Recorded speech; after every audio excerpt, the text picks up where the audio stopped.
Hi everyone, आज की ये वीडियो आप लोगों के लिए बहुत ज़्यादा इंपॉर्टेंट होने वाली है। अगर आपको दिल्ली यूनिवर्सिटी में एडमिशन लेना है तो दिल्ली यूनिवर्सिटी में जो एडमिशन का प्रोसेस है, मेन वाला प्रोसेस आपके सीयूईटी के एग्जाम के बाद ही स्टार्ट होता है। तो इतना समझ लो कि अब अगर आप अपडेटेड नहीं रहोगे तो आप मिस कर जाओगे दिल्ली यूनिवर्सिटी में एडमिशन पाना। अगर मैं दिल्ली यूनिवर्सिटी के कैंपसेस की बात करूं तो 3 कैंपसेस में टोटली डिवाइडेड है, north campus, south campus end off campus. North campus में मेजॉरिटी ऑफ टॉप कॉलेजेस आपको देखने को मिलेंगे। एसआरसीसी हो गया, हंसराज हो गया, हिंदू हो गया, मिरांडा हो गया, सेंट स्टीफेंस हो गया। साउथ कैंपस में भी आपको कुछ बहुत अच्छे कॉलेजेस देखने को मिलेंगे, जैसे एलएसआर हो गया, वेंकटेश्वरा हो गया। तो ये सारे कॉलेज आपके साउथ कैंपस के। ऑफ कैंपस में कम टॉप कॉलेजेस होते हैं, यानी कि ऑफ कैंपस में majority of college average, below average ही होते हैं। टॉप के कॉलेजेस में बहुत कम 3-4 कॉलेजेस ही आते हैं। अब इतना आप समझ लो कि अगर आप टारगेट कर रहे हो दिल्ली यूनिवर्सिटी में एडमिशन पाना, तो आपको या तो नॉर्थ कैंपस के टॉप कॉलेज, या तो साउथ कैंपस के टॉप कॉलेजेस, या फिर ऑफ कैंपस के जो टॉप कॉलेजेस हैं 3-4, उसको टारगेट करना चाहिए। अब अगर रफली मैं कट ऑफ्स की बात करूं तो अगर आपके 90% से प्लस आ रहे होंगे तब आप आराम से नॉर्थ कैंपस में एडमिशन पा सकते हो। 80% से प्लस आ रहे होंगे तो आराम से साउथ कैंपस के कॉलेजेस में एडमिशन पा सकते हो, और 60-70% के अब आ रहे होंगे तो आप आराम से ऑफ कैंपस के कॉलेज में एडमिशन पा सकते हो। अब यहाँ पे एक ध्यान में रखने वाली चीज है कि कोर्स के ऊपर भी डिपेंड करता है कि आपको कितने मार्क्स स्कोर करने होंगे, आपको कितने मार्क्स सीयूईटी के अंदर लाने होंगे। तो कोर्स के ऊपर भी बहुत ज्यादा डिपेंड करता है। कुछ कोर्सेज की कट ऑफ लो जाती है और कुछ कोर्सेज में आपको ज्यादा मार्क्स लाने पड़ेंगे एडमिशन के लिए। अब ये तो था ओवरव्यू। मेन आपका स्टार्ट होता है सीयूईटी के बाद। आप दिल्ली यूनिवर्सिटी के काउंसलिंग पोर्टल पे जो रजिस्टर करते हो ना, वहां से स्टार्ट होता है। तो देखो, तो दिल्ली यूनिवर्सिटी की पूरी काउंसलिंग की प्रोसेस 3 स्टेप में फॉलो होती है, 3 फेजेस में फॉलो होती है। Phase 1, phase 2 and phase 3। Phase 1 कब होगा? आपके जून के स्टार्टिंग के वीक में, यानी कि जून के फर्स्ट या सेकंड वीक तक आपका फेज 1 का रजिस्ट्रेशन स्टार्ट हो जाएगा। CSAS पोर्टल पे आपको जाके रजिस्टर करना होगा।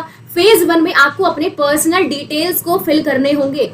आप अपने सीयूईटी के एप्लीकेशन नंबर को डालोगे, सारा डेटा जो आपने सीयूईटी के एप्लीकेशन फॉर्म में फिल किया था वो सब आपके CSAS पोर्टल के साथ सिंक हो जाएगा। ठीक है, तो फेज 1 जस्ट बेसिक है और ये आपका जून के फर्स्ट वीक तक ओपन हो जाना चाहिए। अब दूसरा आता है फेज 2, जो कि मोस्ट इंपॉर्टेंट फेज होता है।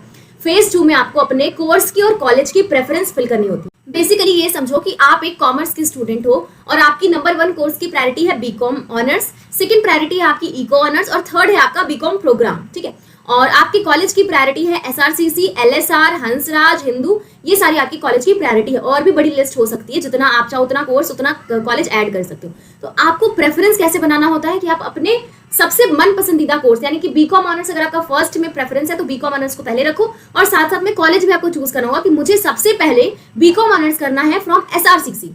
ठीक है, सेकंड नंबर पे मुझे इको ऑनर्स करना है फ्रॉम एलएसआर। ठीक है, अगर मिल रहा है एलएसआर में इको ऑनर्स तो इस तरीके से आप अपनी पूरी प्रेफरेंस लिस्ट को बनाओगे। याद रखना, ये प्रेफरेंस लिस्ट ना डिसाइड करता है कि आपको कौन से कॉलेज में एडमिशन मिलने वाला है। अगर आपने अच्छा स्कोर किया है और प्रेफरेंस लिस्ट भी बहुत अच्छे से बना लिया है, तब फाइनल है कि आपको एक अच्छे कॉलेज में एडमिशन मिल जाएगा। लेकिन आपने अच्छा स्कोर कर लिया और प्रेफरेंस लिस्ट अच्छे से नहीं बनाई तो आप एडमिशन पाने से चूक सकते हो। तो इस बात का ध्यान रखो कि अभी से ही अपनी प्रेफरेंस लिस्ट बनाना स्टार्ट कर दो। अगर आपको दिल्ली यूनिवर्सिटी में एडमिशन चाहिए तो लास्ट मोमेंट पे मत बैठना कि हम लास्ट मोमेंट पे प्रेफरेंस लिस्ट बनाएंगे।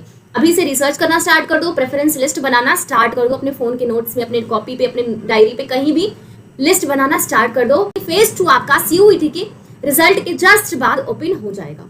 ठीक है, अब आती है फेज 3। फेज 3 में आपकी मेरिट लिस्ट बन के आती है, यानी कि आपने जो भी प्रेफरेंस फिल किया है, जो भी कोर्स कॉलेज जो भी फिल किया है, उसके हिसाब से आपको एक कोई कॉलेज अलॉट होता है। ऐसा भी हो सकता है कि आपको कोई कॉलेज अलॉट ना हो, अच्छे से आपने प्रेफरेंस फिल किया, अच्छे से आपके मार्क्स आपके अच्छे आ रहे हैं तो आपको कोई ना कोई कॉलेज अलॉट होगा। तो बेसिकली फेज 3 में यही सारी प्रोसेसेस होती हैं। मान लो आपको अपना प्रेफरेंस का 6 नंबर कॉलेज मिल गया। अब आपको क्या करना होगा? इस 6 नंबर कॉलेज को पहले तो एक्सेप्ट करना होगा, फिर अपने डॉक्यूमेंट्स को वेरीफाई करने के लिए देना होगा, फिर कॉलेज आपके डॉक्यूमेंट्स को वेरीफाई करेगी, फिर कॉलेज बोलेगी कि अप्रूव हो गई आपकी डॉक्यूमेंट्स, फिर आप उसको कॉलेज को आप फी पे करोगे। ठीक है, फी पे करने के बाद ही आप अपग्रेड कर पाओगे। आपके पास ऑप्शन आएगा अपग्रेड का या फिर फ्रीज का। तो अपग्रेड में क्या करोगे? आप अपग्रेड के लिए डालोगे। फिर सेकंड मेरिट लिस्ट आएगी, तब आपको आपके प्रेफरेंस के ऊपर वाला जो अलॉट हुआ है ना, उसके ऊपर वाले में से किसी कॉलेजेस में आपको अलॉटमेंट मिल सकती है। ठीक है, तो इस बात का ध्यान रखना है कि हमेशा प्रेफरेंस अच्छे से बनाना है। अभी आपको जो काम करना है वो प्रेफरेंस बनाना बेस्ट है। कभी आपको चाहे DU में एडमिशन चाहिए, BHU में एडमिशन चाहिए, सबके रिगार्डिंग आपको अपडेटेड रहना है। डीयू के लिए प्रॉपर प्रेफरेंस लिस्ट आपको बनाना स्टार्ट कर देना है। बाकी ये जो सारी चीजें हैं ना कि कब फर्स्ट मेरिट लिस्ट आ रही है, कब आपको डॉक्यूमेंट्स अपलोड करके वेरीफाई हो रहा है कॉलेज के द्वारा, कब आपको अपग्रेड करना है, इन सब के लिए आपको प्रॉपर टाइम दिया जाता है। तो पूरी प्रोसेस में अपडेटेड रहना बहुत इंपॉर्टेंट है और अपडेटेड रहने के लिए आपको इनकी वेबसाइट पे बार बार जाना होगा। उसी को मैंने आसान करते हुए मैं आप तक सारी इंफॉर्मेशन पहुंचाऊंगी इस चैनल के थ्रू। तो चैनल को सब्सक्राइब करके रख लो ताकि आप एक भी इंफॉर्मेशन को मिस ना करो, क्योंकि एक भी इंफॉर्मेशन मिस करना भारी पड़ सकता है आपके एडमिशन के ऊपर। तो बिल्कुल आपको एक भी अपडेट को मिस नहीं करना है, एक भी नोटिफिकेशन को मिस नहीं करना है।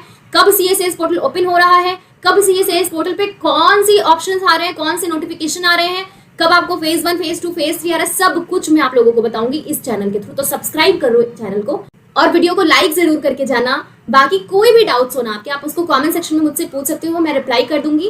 व्हाट्सएप चैनल को ज्वाइन जरूर कर लेना, क्योंकि वहां पे मैं सबसे पहले कोई भी वीडियो अपलोड करती हूँ तो वहां पे मैं जाके शेयर कर देती हूँ। ओके, तो मैं मिलती हूँ आपसे नेक्स्ट वीडियो में जो कि BHU के ऊपर होने वाली है। तो सब्सक्राइब कर लो and thank you so much.